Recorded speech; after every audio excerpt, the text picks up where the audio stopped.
Hello and welcome. I'm Sue Ann, and you're checking out the Marketing Mirror. Today I'm here with my co host, Jaime of Clearly Conveyed Communications, and we are so happy that you were able to join us today.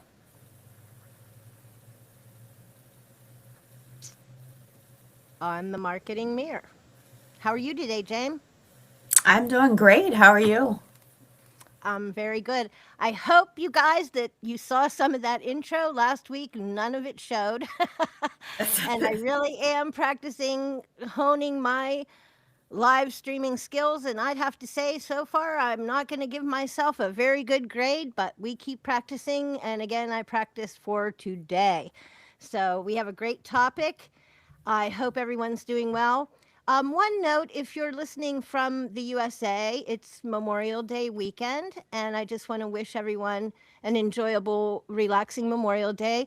I want you to remember that Memorial Day isn't just about the barbecue, although we do like our barbecues, but it's about remembering those who have served and continue to serve, and especially those who have fallen, so that we could enjoy the freedoms that we have today, like being here and talking to you. So enjoy your Memorial Day, but remember it is in memory of those who have sacrificed. Okay? Absolutely. Well, let's jump right into it. I have a quick, as usual, Jaime and I like to jump into our avatar selves. So I have a quick little intro for you, again, with our avatars discussing today's topic to get us warmed up. And we're going to stop and interject and discuss this with you as we go. But let me pull that up to get it started. And again, let's hope that today everything goes smoothly. Would be great for a change. Except where I don't see the video. Are you guys seeing a video? The joys of live shows. I know. That's Okay, right. there it is. Okay, ready? I'm going to give it some sound. I'm going to also move it to full screen once we get going. Okay, here we go.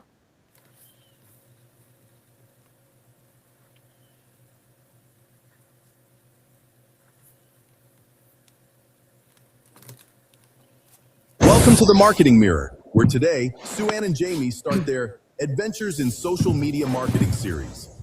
What's inside the mirror today? Let's go, Jaime. As we dig into what social media has become today, we couldn't help but wonder what's hot and not. And one platform keeps cropping up, so much so that Jaime calls it the social platform to watch and maybe give some love in 2026 and beyond. It's interesting. The shift came out of Cannes last year, the Cannes Festival. Suddenly, LinkedIn was cool for influencers and creators, which has not been the case in the past. LinkedIn was this static platform for like professionals, boring corporate, and that's not at all what was happening there and what has happened since then. So 2026 is really the year of LinkedIn. It's kind of expanded. It's changed a lot. I mean, it used to be like very professional, and now people are posting all kinds of things on it. I could throw out this new data. Here's some of what it says. LinkedIn is the #2 most cited domain across ChatGPT, Perplexity, and Google AI mode. It's ahead of Wikipedia, YouTube, and every major news publisher. And this is according to SEMrush, who just analyzed 89,000 LinkedIn URLs cited in AI search results. And the findings are a good reminder why it's valuable for executive thought leadership on LinkedIn to be part of your content marketing strategy. Interesting to me is I was about ready to throw LinkedIn out the window. It's not just the most followed LinkedIn personalities that are getting this recognition. It says the most cited posts have only around 15 to 25 reactions. And then people with less than 500 followers are just as likely to be cited as those with over 500, which I find surprising. It's interesting. I think now they're looking more to see what you're posting.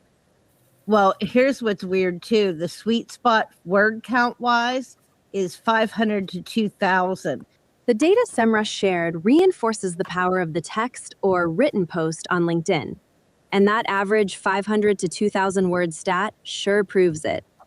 But carousels, arguably the most popular format on LinkedIn right now, seem to flourish from the power of imagery with limited copy. This series is about to get serious as Sue-Ann and Jamie take this discussion into the studio on their adventures in social media marketing quest. They're on a mission, guys, to get the scoop for 2026 and beyond. For you. Not only For LinkedIn.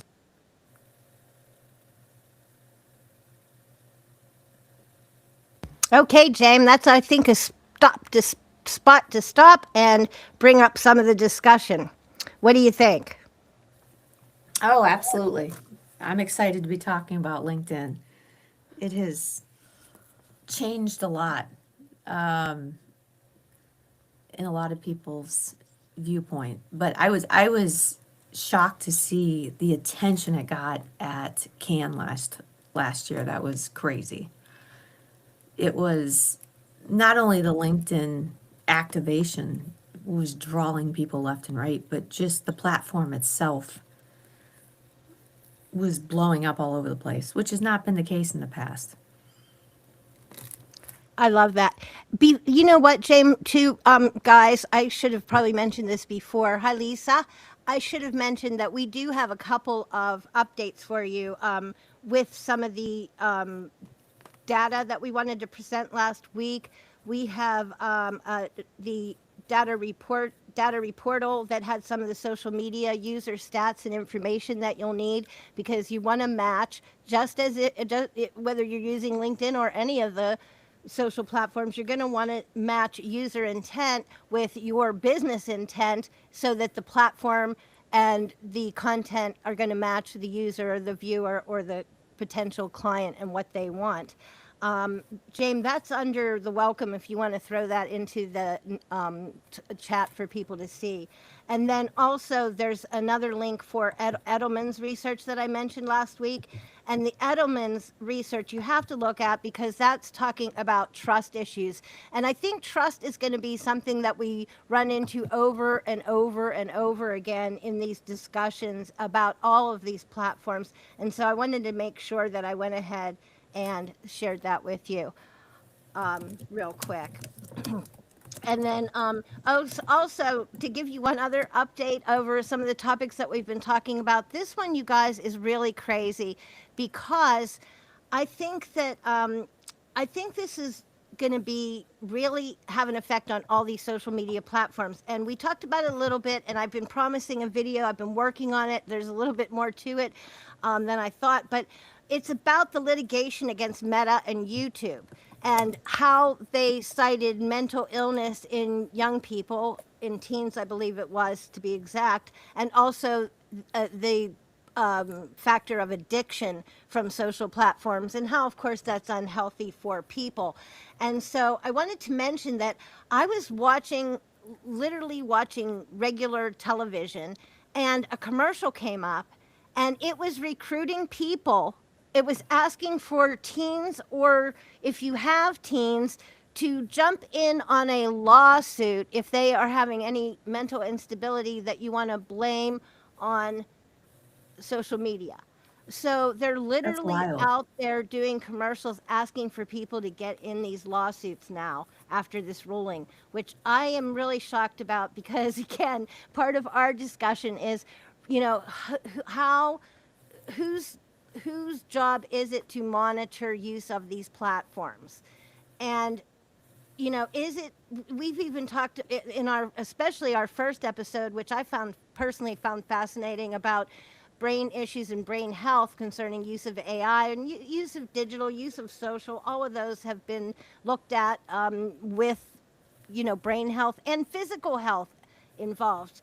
And so I think that it's interesting that this is happening, and I wonder how it's going to affect all of our platforms.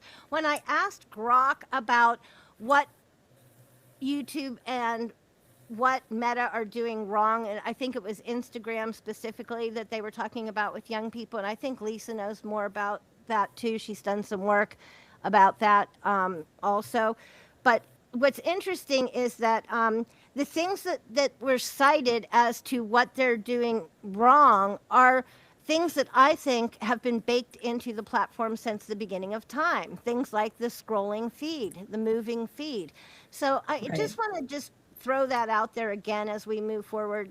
As we're talking about this platform, keep in mind that if some of these changes become rules and regulations or governed in some way, it could change the input and output on all platforms. And I find that very interesting. I feel like LinkedIn is more of an adult platform anyway. What do you think, James? Yeah, I don't think you see as many teenagers on there, but with how the perspective is changing out there and how they're actively, I won't say targeting, but trying to lure more creators and influencers, maybe you'll see a change in that. Well, it is an interesting study. And I do want to keep in mind because, part of having a healthy business life balance and having a healthy digital and life balance means, it means it adds up to, let's put it that way, it adds up to some of these trends that we've been talking about and that we've been seeing with people doing digital detox, with younger people wanting a dumb phone so they just get a phone call or a text. They're not online and being tracked. How people are spending less time in social media, which we'll discuss coming up in an article that we want to share.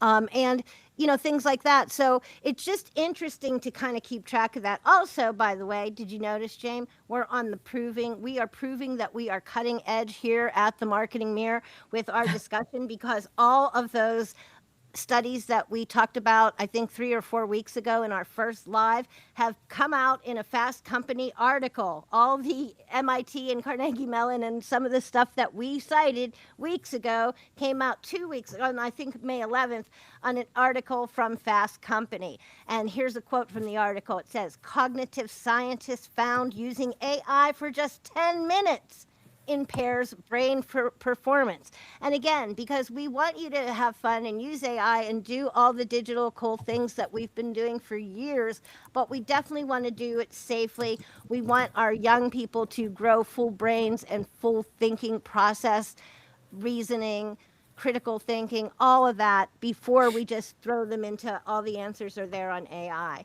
And so I think that's interesting. When I had a lot of people that worked for me that were young people in the catering production and event design business, I would make them literally leave their phones in a basket as they walked in. Otherwise, their attention was so divided or so not into what we were doing that it was really destructive to the work environment. And I think that's the same as we talked about with kids going to school. Maybe they should leave their phones at home. But getting back to what we're talking about with LinkedIn, I'm sorry, everybody. I couldn't help it. I had to give you those updates. I'd love to know your take, James, on the sudden love or even push, as Marketing Millie just suggested from the study, about longer form and in particular written content. And we know it's big on LinkedIn, but I'm seeing it kind of crop up in other platforms too more lately. And ironically, that's almost opposite of short, quick, and video pushing that we've been hearing, that trend we've been hearing about for so long. Yes. Yeah. So I mentioned in an earlier show that as powerful as short video has been, and it is very attention grabbing and even addictive. We've heard comments on that from big voices in the industry. It's kind of like eating sugar. You get that rush and then there's no nutrition behind it. And so people are craving something with a little more substance, and they're really leaning toward longer form content and even text-based content that they can take their time with and absorb. And that has really benefited LinkedIn, in my opinion, because LinkedIn was early on the bandwagon. Blogging has never been dead. It just keeps shifting and changing format. And LinkedIn jumped on that a few years ago. Not only do they allow you to publish documents and articles right on site, they've also introduced LinkedIn newsletters. So you see a lot of longer form content. Longer captions are doing well right now, especially on LinkedIn. So LinkedIn is really pushed in that area. In fact, text with images, carousels, which you can do as images or documents. A lot of people use those as documents. I know I certainly do when I'm doing them for myself and for clients. And then native video is actually the third most successful type of content on LinkedIn right now. So text posts with images and carousels, which are typically documents, actually outperform video on LinkedIn right now, although video is still a strong content type. So I have a couple surprise notes on both of those things coming up later for us guys too. oh, okay, perfect. So it's, I mentioned the newsletters. That's another option. I've had some conversations with clients on those. The good news is there's 100% delivery rate, and you can really get some attention and build an audience with newsletters, and it directly contributes. It's in the same space as you're publishing articles and content, establishing your thought leadership on what is Let us still know is if you're using a newsletter on LinkedIn. We'd love to know if you guys are using a LinkedIn newsletter and if you find you're getting good results from that, or what you find is your results using that LinkedIn newsletter. I want to do one. I've been saying it for a long time. Maybe I've been slacking, but maybe this is my chance to test it too. But I'd love to know what you guys think. Jamie's saying her clients have had good response, right, Jamie? Yeah, they're looking at doing it. It's still early enough that the adoption rate is still low enough. You can probably jump in and make an impact, because I doubt that your industry is saturated yet. People are really the people getting into it now have been early adopters, and I think you can still get on that train. So, like I said, they have 100% deliverability rate, so you don't have to worry about that. But even That's with amazing. articles, like publishing your articles directly on the LinkedIn platform, of course, text links, posts with links like right in the post, generally perform the lowest out of all post types. So, because LinkedIn, like every other platform, is trying to keep you on the platform. So if you're publishing your articles directly on the platform, they do produce a lower feed reach initially, but they have a higher search value, because we've talked before about how LinkedIn and all social media, one of the benefits of it is increasing your search value. When people Google you or your company, your brand, your active social media presences, especially LinkedIn, are going to come up and really help people get to know you. And LinkedIn tends to be weighted pretty high in that. I actually Googled myself at one point a few episodes ago, and my LinkedIn came up either first or near the top of the list. Yes, and that's another thing I want to take a closer look at is how is LinkedIn getting at the top of the AI notice. So I picked up an article for some research from Adobe Business, from their blog, and it said it kind of here's a quote from the article. This isn't just a shift in tools, but it's a change in how brands are discovered, evaluated, and chosen. And I have a guy that was interviewed in the article named Anish Ral, and he's a senior marketing lead at Sling TV, which we want to hear from all perspectives. And humans, he says, make decisions based on emotion, right? We talk about that all the time, and then they justify them with logic. We understand that. But AI, he says, operates in a retrieval economy. It doesn't get persuaded, it gets informed. So we're not the things that sell us on a business often that have that emotional connection. That's not being read by AI. AI is not reading your emotional attachment to a brand. So we have to rethink how we look at this, you guys. So he says, quote, "What AI agents cannot retrieve, they cannot recommend," he says, signaling the need for marketers to prove their value by focusing on 3 pillars in their storytelling: structured content, consistent terminology, and citation-worthy claims that can be evaluated and measured. And I think that's really great. So the takeaway from his portion of this article is that if your value isn't structured, specific, and provable, guess what? AI will not surface it, no matter how strong your brand story is, because they're not picking up the nuances of your personal story. They're not picking up the nuances of your morality that brands your the moral values and the different values that you project to your audience. That's not structured data that AI is going to understand and pick up. So you have to think about and take an action, I would say, which would be audit your messaging. Replace broad claims with more measurable, verifiable statements that AI can parse and rank. That way you can show up. And before I give you the next one from a creative guy from Creative Technology, my phone's ringing. Well, and this Like, goes didn't back ring. every time. It seems like every time we do a show, it circles back to that is why we keep drilling the point that you need a strategy today. It's not enough to just post haphazardly and hope for something to happen. You really need a strategy driving your social presence and your content so that you can attract human audience, attract an AI audience, and do it hits both, and it gives you a roadmap to go down that path and to really structure your content and to appeal to your audiences.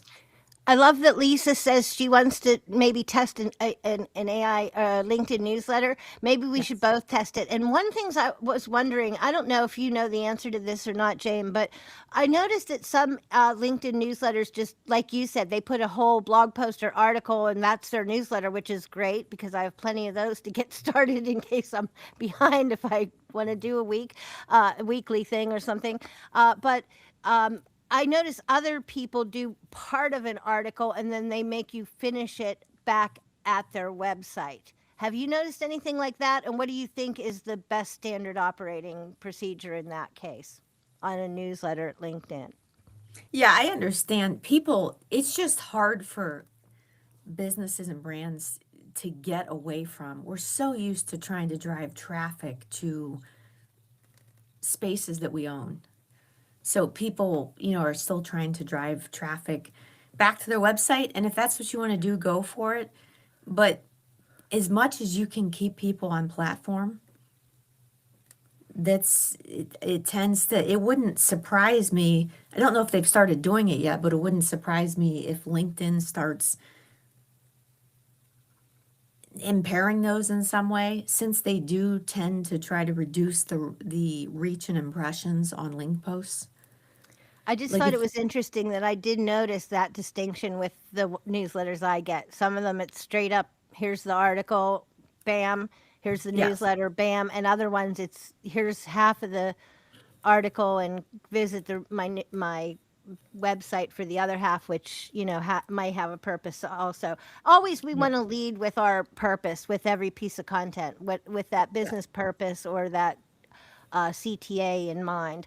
The next person I want to highlight from this article is a guy named Tyler Gage, who's a leader of creative technology at Vanguard.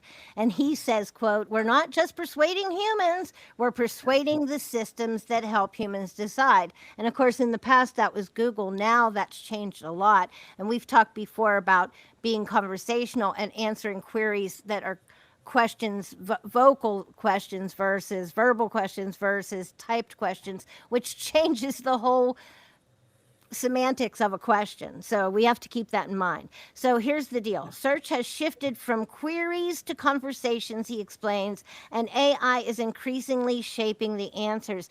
In this new paradigm, AI often prioritizes third-party and community-driven content over brand messaging. And this might be partly why LinkedIn is getting pulled in as a source often, because those heavily text-driven posts are driving conversation, connection, and that conversation, that discussion is the model that's being pulled in by these technologies. He says that businesses don't choose the sources that feed the technologies, the models choose. So they're choosing to look at LinkedIn for those thought leadership pieces and so forth. He says the vanguard response is to listen at scale. And this reminds me, of course, of our friend Brooke Sellis, who is about customer care and social listening heavily. And he says that their team at Vanguard actually analyzes real customer conversations and maps those insights into their creative work. So they're taking literally what their customers are saying, speaking to them, not typing or asking in a, either on social as a query or through a help desk, but actually the conversations also are being brought in, meeting conversations, conversations with customers on the telephone. All this stuff can be pulled in and can become your database for your active creative work, he says. And it generates content ideas through AI in seconds. And he says their results are a 23% increase in capacity by their team and a 20% reduction in workflow time. And so they're not sacrificing at all creative quality. In fact, they're bringing it up. They're actually tightening it closer to what their customers are actually saying. So the takeaway here is if you're not actively mining and responding to real customer conversations, you're not shaping what AI learns and what it recommends to be completely tailored to you, right? So he's talking about using as an action the systems, find those systems that you can capture and structure and operationalize the customer's voice and their voice data, not just surveys, but those live conversations. I love that take. That's a great take. I tell people that all the time. They're like, "Oh, we don't get a good response on a survey. We don't have, we don't know who to ask, whatever." Ask your customers. Your customers will teach you who you are better than you will every time. I've learned that over many years in many situations. Your customers will tell you what they love about you, what makes you different. They're your answer. I really believe that. Oh, absolutely. So the last person that I'm going to talk about from this particular article is Moria Fredrickson. She's the vice president of brand and DX, which I think must be digital experience at Lumen. And she's the ending of this article, which is perfect because she says that nowhere is it more evident than in how your customers engage. The brand's front door has moved, she says. And I kind of like that idea. The brand's front door has moved. They're not all coming to your website. We've got to be around here and there. And we have to keep in mind that traditional search is now agentic AI journeys. And that's where the door is really moving over. Might be an elevator door, not just the up and down anymore. So that shift, this is me interjecting, by the way, sorry.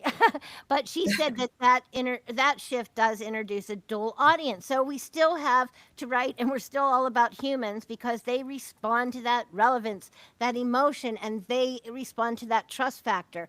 But machines are still looking for that structure, verifiability, and clear signals to act on.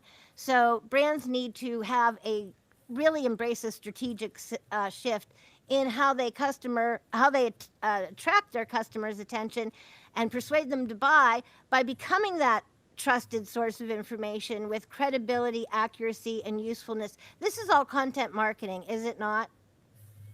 Yeah, absolutely. So the patterns we've seen in AI search, she says, reveal that agents reward that clarity and structure, that it creates both an opportunity, though, and a risk for businesses because credibility can be built faster if you take on these approaches to be seen on AI, but it can also be riskier because it can be lost just as quickly, she says. But she says the takeaway with her is that AI-driven journeys to earn trust is engineered again through clarity, consistency, and proof. And you have to your action is you have to think in terms of designing a content ecosystem, which is what Jaime and I have been talking about. Jaime just said it again, not a one-off campaign, but you have to stay current, aligned and verifiable across channels. And I think staying current speaks again to that blog that's so important with your website that people don't like to talk about anymore, but still maintains and holds its spot, in my opinion. What do you think, James? Well, and that's where you can still use tools like a LinkedIn newsletter, to try to hook people into that and to kick off an article, pull people in, and then try to drive them to your website. It's up to you if that's what you want to do. See if that helps boost your traffic and And if we people we have actually been click through. we have been all along. They're talking about this, being discovered and evaluated and chosen, and two audiences. Haven't we always been working for two audiences? There's the algo and there's people. But what makes it a little bit different is that that humans are leaning more into agents and AI as a means for research, and so you know work read appealing to that structure is a little bit different than how we were able to get attention and notice on Google, especially at the beginning. So we still have to do both. We have to resonate with people and perform for machines, but we have to shift, I think, our thinking a little. What do you think? Shifting the thinking's what it is. Yeah, absolutely. Your strategy needs to take into account Let's see both more, the what human more audience. what more our avatars say about this. Let's start that back on. Ready? Something that you and most of your clients are working with now. My clients are all on there because whatever it's definitely transitioned a little bit and it's going through some changes, but all your clients are on there, all your prospects are on there. And especially now that you've seen that movement where I think it is more attractive for a younger audience, and those creators and those freelancers, business owners, whatever they're doing, young professionals, it's actually cool to be on there. That was one of the things that surprised me coming out of Cannes. According to LinkedIn's own reporting, around 1.2 billion people are members worldwide, suggesting that just over 20% of all people over age 18 have created an account as of this 2025 reporting. But what about video on LinkedIn and those popular carousels?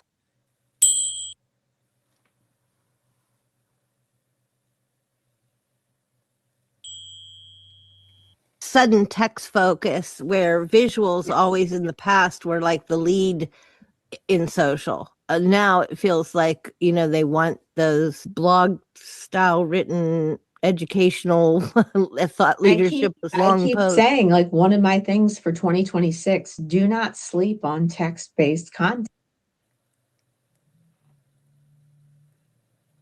There we go again. It keeps coming back. Text-based content. I find it interesting because I know it's not what people expect.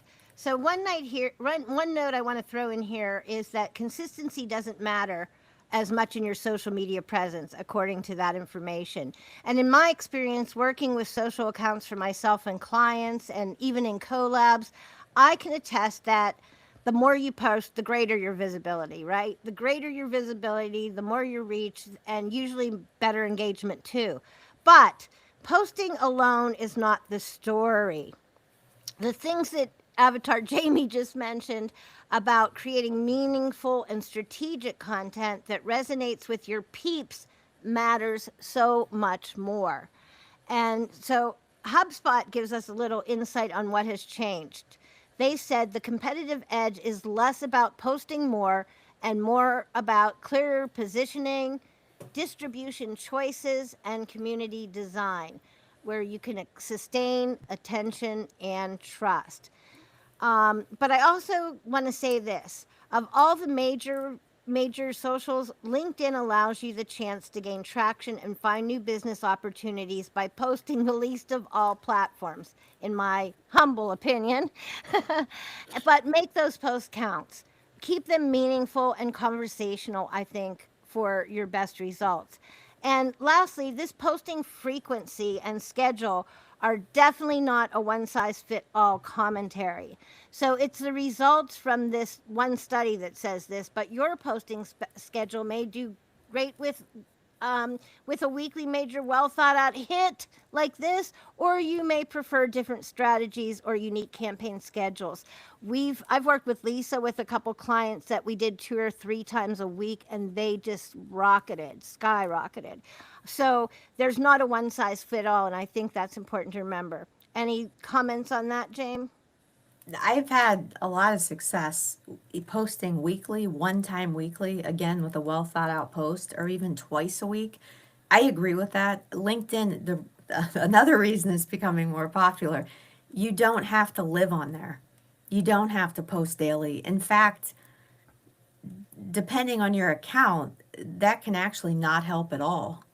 I see clients, and even with my own posting, where we're continuing to get engagement on posts a week or two after, sometimes even 3 weeks. So if you're posting more often, you're kind of just hurting your own you're hurting your own engagement on past posts. You don't need that kind of frequency, and I think you're a lot more likely to post well thought out, meaningful content if you're posting less often. I've noticed that more and more, that lingering effect of some of my posts where I'm still Yes. getting like analytics weeks down the road. I feel like that might mean that the post itself is strong. You know what I mean? That it does have some kind of resonance with people, whatever it might be. Speaking of frequency, let's share a link. Do you mind putting it in the chat? This is on Twitter. I'm sorry, we're jumping around again. This is about Twitter and X, because this is new info for free account losers, courtesy of our friend Lisa Sicard, who I think is still in the comments. I hope you don't mind me sharing your link, Lisa. But it's about posting 50 or less times a day on Twitter, which is a new rule for free account users, which kind of blows my mind. I'm sorry. I don't think anyone needs to post. I'm sure there are people who That's would do wild. it, but I really don't think that there's a need for the 50 time a day posting. I know the feed moves fast. I know that on Twitter or X more than anywhere else you can do, a lot of posting, but I still think like 50 times a day is excessive, and that could cause I think, again, let's go back to let's be more valuable and more resonant than just quantity, as a suggestion. Yeah, some people, you may turn off some people because they may view that as spam. That's a good point too. They might actually unfollow you because they don't So feel let's like. let's keep our theory intact, you guys, whether it's on X or Twitter, I mean X or LinkedIn or wherever you are fond of doing your social. Your posting schedule and content plan should always reflect a strategy or campaigns that tie to a concrete business goal. Every piece has a purpose and a place in the bigger content puzzle. So think about making your content puzzle piece together perfectly. And let's talk about Mark Schaefer, who said that maybe we're wasting our time on engagement because engagement isn't the do all, be all, end all. I find this article fascinating. I Yes. also agree and disagree with some of, I think, the prospect of some of what he's trying to say. But I absolutely agreed with the fact when he's talking about how sometimes he finds it hard to post on social today because everything is so performative. Like I understand what he's saying with there. It's Yeah, here's what's funny to me. So he mentions that he got 80,000 impressions from a post when he was stuck in a plane or in an airport and whatever. And I personally was I was one of the very first people who actually replied on that, because I replied to Mark because it wasn't a business post. I follow his business and his content closely. I have for probably a decade or more. And I really keep track of things he has to say. I think he's in it, on it. He's got the pulse in his hand. He interacts at all levels, corporate and students alike. and I try to keep an eye on what he has to say. Some of his textbooks are my textbooks also, which I find funny. Some of the ones he cites, I'm holding the textbook from my college days. But anyway, um, he received more than 82,000 views, and it was like a social post. It wasn't about business. But the reason that I replied, and I don't reply generally on most of his posts, even though I'm following everything he says, is because I don't want to be lost in the sauce of the business people that that are interacting with him. I feel like that I'm not going to be relevant with what I say. He may not even respond like he does, to most people if they do have a comment. And so responded to this one because I said something funny. I said, yes, it's all fun and games until you need a shower, because he was saying, like, I can't wait to shower. I'm stuck in this airport. So I replied with something funny. I was one of the first people who did. I didn't think it was going to blow up, but you should know when you're dealing with a Mark Schaefer that anything and everything can blow up. And what he's saying is it's not about those viral posts. It's about those posts that are meaningful and that bring you customers. And he talks a lot about, his objectives to be what gets the money, where do you draw the business line, where do you get the customers. But he also talks about some things in the article that say that there's a change in trends. And the first trend he talks about is that 4,000 Brits found that a quarter of all consumers had deleted a social media app in the previous 12 months. And I just want to comment that if I were a Brit, I'd drop them all, because people who make comments on social are getting arrested there. Okay. So that doesn't affect how I'm going to approach social, because that doesn't mean that less people are spending time or that you don't have business on social. It's just an interesting stat. His is that social appears to be in decline. That stat there doesn't prove that to me. Also, social media use has steadily declined, but he's talking about per day, which I think it's kind of unfair when he says since 2022, because in 2022 we were all on COVID lockdown. Of course, Yeah. social climbed. Of course, Yeah. people were spending more It had time. nowhere to go but down, because it was at an extremely high rate during COVID. So it has to reset a little bit because most people have re-entered the world. Yeah, So so I'm they're not. throwing that stat out a little bit too, except for the end of it where he says the decline was particularly pronounced among teens and 20-somethings. There, I'm happy. I want the teens and 20-somethings to get off the phone, get off the digital, get off the addiction or the mental illness that you're getting. Get out in the world, experience the world, use your brain, use your hands, become physical, become emotional, become thought provoking, figure things out, touch things, go smell the grass. I want that. So I don't find that alarming at all in that particular demographic. And then Well, I and lost my I don't think the first study he cited is that particularly alarming either. The Deloitte Consumer Trends Survey, basically, when he's saying that a quarter of all consumers had deleted a social media app in the previous 12 months, that's one. That could just be because they no longer want 12 of them. They're just narrowing down their down to their focus 7 favorite.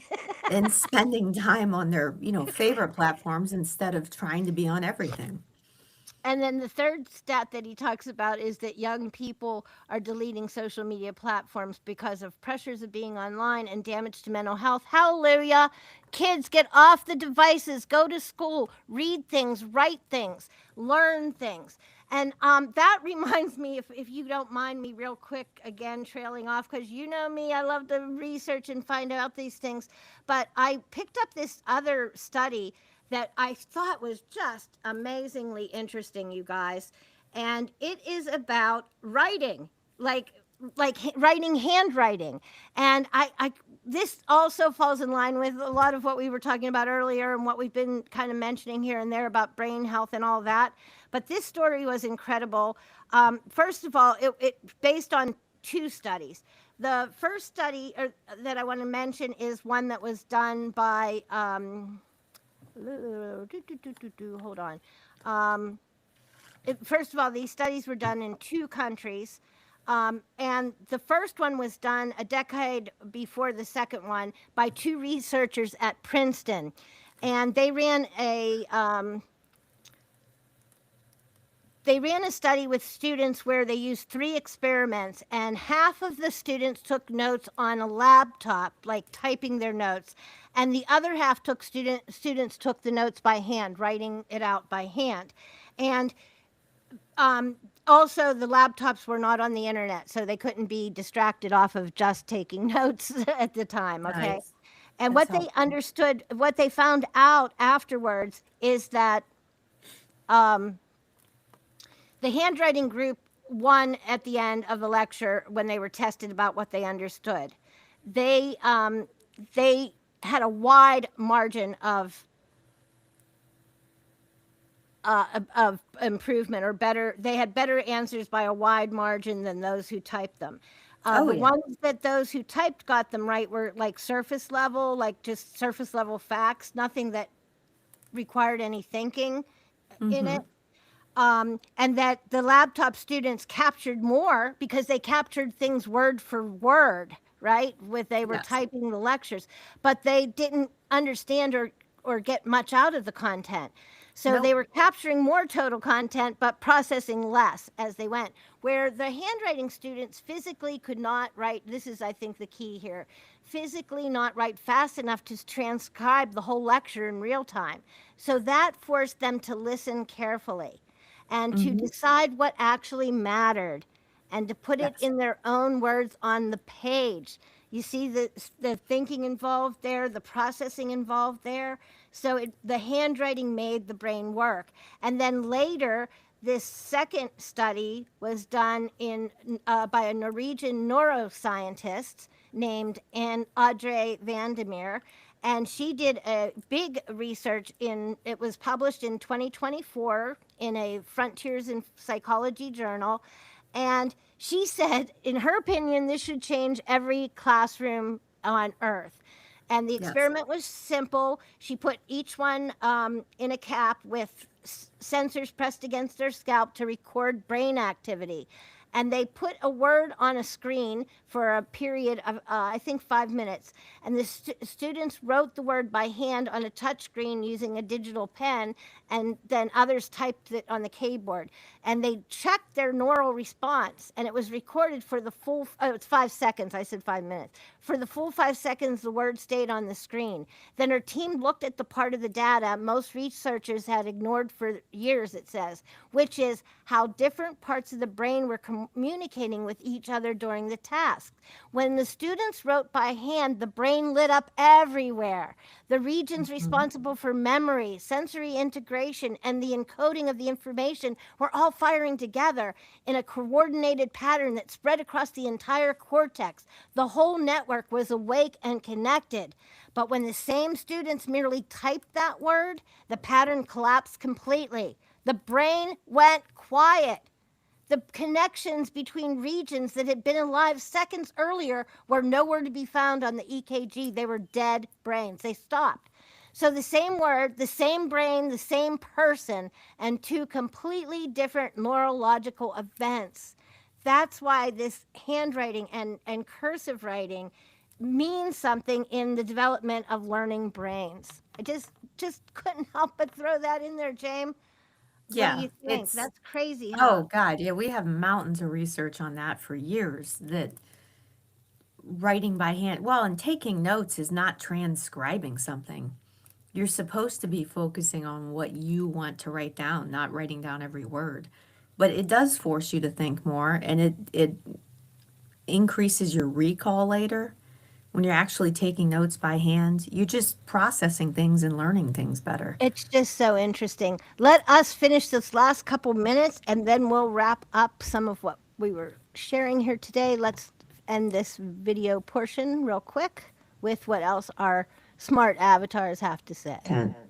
People are looking for things that are a little weightier and that they can sink their teeth into. It's short form video is great. It can get people's attention initially, but then there's nothing after that. It's kind of like eating sugar. It tastes really good, and then That's there's true. nothing And as much as people want to have commented over the years that blogging is dead, I disagree with that. It's funny how LinkedIn went and set up their own publishing platform, and then they came out with newsletters. So clearly they don't agree with that.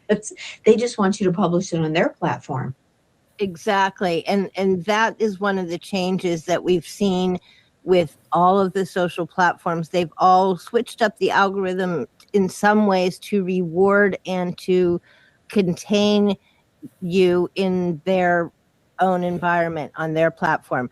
Videos seem to have been really hot when they came out on LinkedIn, which was LinkedIn jumping into the boat of the progress other platforms were making, I think, with video. But then it kind of got hot, then it real hot, and then it got kind of cold. It's not as video intensive as I saw it there for a while. But what I wanted to ask you about is something that's very popular on LinkedIn, and that is carousels.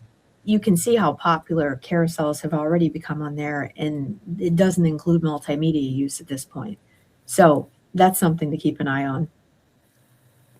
I wanted to ask you if there's a format or type of carousel that performs best or that you recommend using for yourself or for clients, because I've seen both text heavy, almost ebook style carousels, and then I've seen others that were carried more with imagery and maybe just a little bit of copy.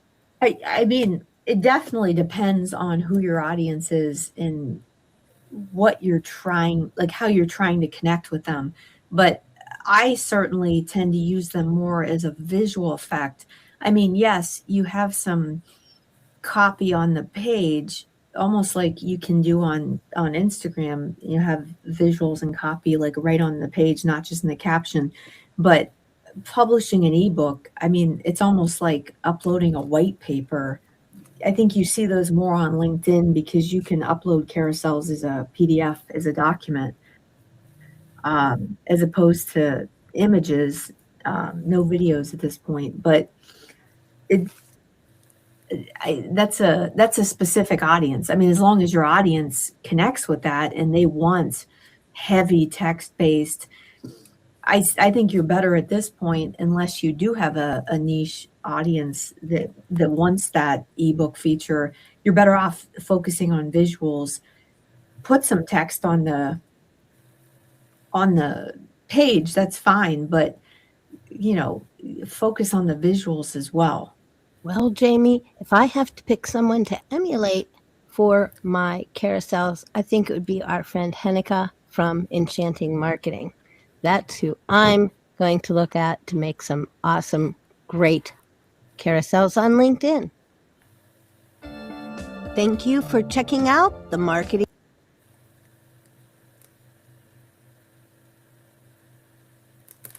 Okay, so what do you think? That was a lot to take in, I think. Yeah, if you take one thing away from our show this week, LinkedIn is the place to be. It's definitely worth checking out for yourself, for your clients. I do want to mention just one last thing we didn't get to. Sue Ann and I did a whole show earlier about a company page versus a personal profile, which one works for you. Overall, personal profiles do outperform company pages, but that doesn't mean that company pages are not a legitimate option. There's a lot of reasons why you would want to start a company page instead of just using your personal profile. And creating a company newsletter on LinkedIn or publishing articles or whatnot can help drive attention and increase reach to your company page if you want to go that route. But definitely check out our other show on that. If you have any questions on, personal profile versus company page, hit us up and let us know so we can answer those. Also, I got a couple last minute things. Actually, just before showtime, I got a couple of last minute things on LinkedIn. They've been rolling out a bunch of updates really all year, but key ones coming up or that might be happening are that they're going to include AI powered conversational search. I haven't noticed the ability to search conversationally on LinkedIn. Have any of you? That is supposed to be coming out so that you can ask questions. They say, like, You can ask like ex coworkers who became founders in the healthcare in New York, and it will find you that information, like ways to track people, which is a weird way for that for their example to give me for conversational search, but that's the one they gave me. Also, this is interesting. They added video playback speed controls. They made document style carousels perform really well. What do you mean it made them perform really well? I was wondering. So looking further into that, I found out that they made document style carousels easier to create, therefore, um, and also they're counting it as native content now, which they weren't originally. They weren't considering your carousels to be native content. Now they are. And they're saying that that boosts your reach in their algorithm that they're so this is interesting. People are seeing this as a better way for engagement with them compared to if you've been using that before. Here's another thing too. They say the easiest way to actually create carousels is to just create it as a post and put up a PDF document. They say that because of, I think, I forget what they said. Oh, but like PowerPoint or some people, the slideshows, they don't always work properly for the swiping and in the carousels reliably. So they're suggesting that you always create, even if you have a slideshow, make it a PDF. So maybe you Yes. didn't know that. I didn't know that. So I wanted to make sure people knew that there's a reason why they're saying do it as a PDF, because that's not going to get glitched in how it comes up as a carousel. It does technically accept your slide shares, especially PowerPoint, but there's a difference there. Yeah, Did you miss that's what anything I in the use chat, is PDF James? You do PDF, yeah. always. The other thing that's going to blow your hair back, people, is that they've also this one's a shocker. They're phasing out native live streaming. Ding, ding, ding. Does that surprise you? Um, I actually applaud them for trying to differentiate themselves from other platforms. Like I don't necessarily think of LinkedIn as a live platform, and maybe it wasn't being used very much, and they noted that. And so they said, why are we supporting a resource that people aren't using? Let's actually Well, take a go ahead. step in our own direction and Well, not try to emulate everyone else. they're saying they're phasing out the ability to go live spontaneously. I don't know. Maybe, going live spontaneously with everybody doing whatever they're doing, because some stuff I don't understand how it belongs in. So, I mean, unless, like, if you're just socially posting, maybe, but I don't know. On LinkedIn, that crazy socially posting. I want to know. Anyone in the chat, let me know. Do you use your LinkedIn tab for videos? Because I find myself, I don't even look at that tab. I don't even think I ever tabbed it till today when I was finishing my, going over things for this today's live. But I they don't. are phasing it out, and they say that it's going to be as of June 22nd. So if you want to go live, I guess spontaneously directly before that, okay. But if you're doing an event, they said schedule it ahead of time, even if it's just a few minutes before. So you can still sort of be spontaneous. You just got to schedule it a few minutes before. It has to be scheduled. And they said that with LinkedIn, you can't really stream directly to the app anyway, that you've always needed a third party tool like here on Riverside or StreamYard or OBS or what have you. Anyone have any information on doing it direct on LinkedIn? I don't know about that. I feel like it, I mean, I guess it's the same as live, I guess, but I don't know. What do you think the distinction is, James? What's their problem?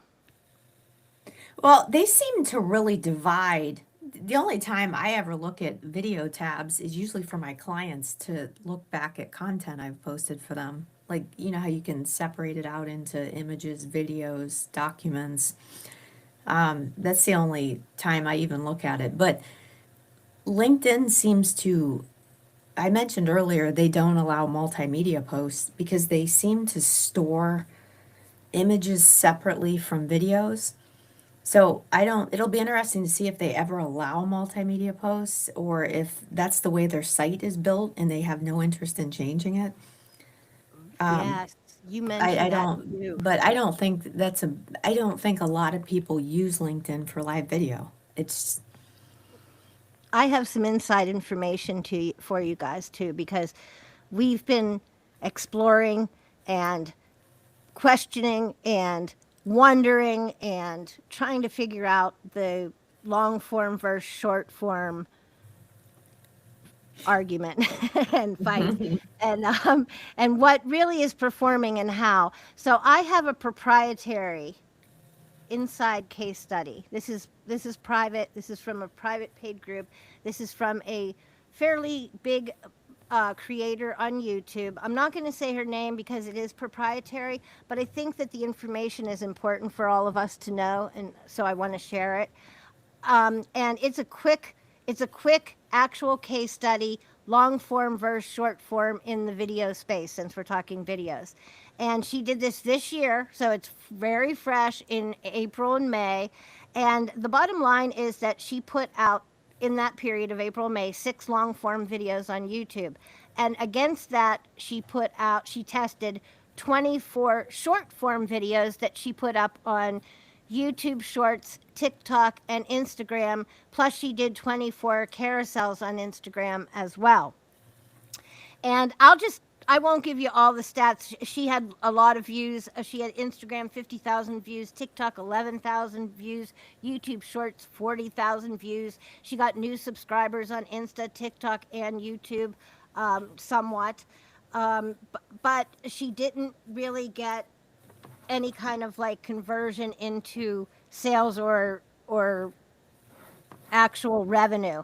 But from the 6 long form videos, just 6 compared to how many did I say she did overall? 72 pieces of short form overall versus 6 pieces of long form, all video. Over those 3 platforms, she did 75 sales from the long form videos on YouTube versus all the other platforms. And she also made $3,500 from YouTube AdSense. She made 0 from the over 40,000 views she had on her short forms in that time. But she made $3,500 on YouTube AdSense in that same. She generated on YouTube 3,425 leads. So, almost 3,500 leads from that, wow. views generating long form, 250,000 views. So, and 75 new sales, which for her works out to be a lot of revenue. So I just wanted to tell you this is an actual test. She also feels that a lot of us use a short form strategy to push to long form on YouTube. And I know that's what we've been trying to do with stuff with the marketing mirror. I'm going to push against her and say that in my case, my analytics are showing that some of the short form videos are pushing back, according to my YouTube analytics, viewers onto my long form.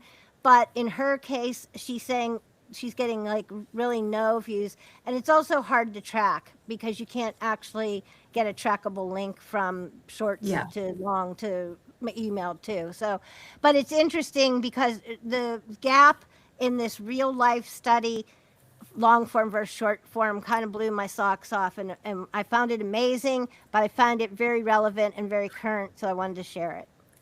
Yeah, absolutely. That's fantastic. And and that's why when it's difficult when we talk about video in general, there is generally a distinction between short form and long form. So, definitely keep a mix of your content. And just one last note, we mentioned earlier that videos have the 3rd highest average engagement rate behind carousels or documents in a text plus image post, but they are shared the most. So it's definitely good to keep up a mix of your content so you're not just posting one kind of content. It seems to That's relate exactly to right. audiences more. And I know I've seen it with my own content and with my clients as well. and next week we have a really special treat. Are you seeing my treat? Not, Not yet. nope. Okay. There we Are we go. are we seeing it now? This is I tell you guys, I am really rusty. This is tricky. But we're getting there. We're getting there. We're getting there. Each week we're trying to improve for you all. But we want to mention that we have Lisa coming on to talk through another case study, and we're going to learn a lot about Pinterest pins and turning those Pinterest pins into purchase power. Pinterest pins turn to purchase power because we have Lisa as a special guest. What do you think of that? That's exciting. Pinterest is another platform, whether you want to call it a social platform or a visual search platform, which is how they see themselves. A It's visual another visual search platform engine. that's getting more and more attention today. It's so interesting. I love it. Well, thank you for being here, everybody, and we'll see you on the next Marketing Thank you for checking out the Marketing Mirror with your host, Sue Ann from Right Mix for Business, and your co-host, Jaime Shine of Clearly Conveyed Communications. Brought to you by Right Mix for Business and ElectraCast Media. Thank you.